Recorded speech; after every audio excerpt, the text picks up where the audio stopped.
নমস্কার বন্ধুরা, কেমন আছেন সবাই? বিনা জিনা চ্যানেলে আপনাদের সবাইকে স্বাগত জানাই। চলে এসেছি আজকে একটা নতুন রেসিপি, অনুষ্ঠান বাড়ির মতন কাতলা মাছের কালিয়া।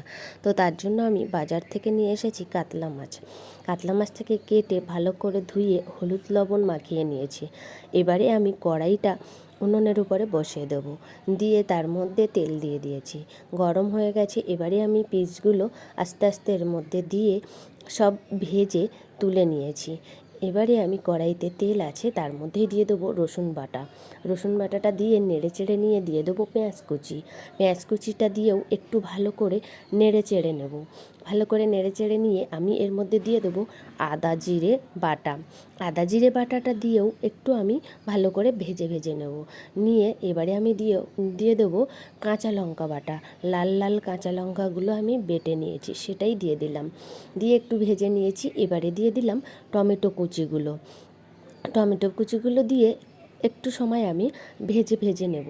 ভেজে নিয়ে তারপরে আমি এর মধ্যে দিয়ে দেবো পরিমাণ মতো লবণ দিয়ে তার উপরে দিয়ে দেবো পরিমাণ মতো হলুদ গুঁড়ো দিয়ে এটাকে আমি ভালো করে নেড়ে চেড়ে নিয়েছি।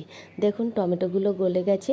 ঠিক এরকম সময় আমি দিয়ে দেব তেজপাতা আমার শুকনো করা ছিল না, তাই গাছ থেকে দুটো তেজপাতা নিয়ে এসে দিয়ে দিয়েছি। সেটা দিয়ে ভালো করে ভেজে ভেজে নিয়েছি। ঠিক তেল ছাড়ছিল, এরকম সময় আমি এর মধ্যে দিয়ে দিলাম সর্ষে বাটা আর পোস্ত বাটা। সর্ষে আর পোস্ত বাটাটা দিয়ে দিয়েছি। দিয়ে এবারে আমি এটা একটা থালা দিয়ে ঢেকে রাখবো।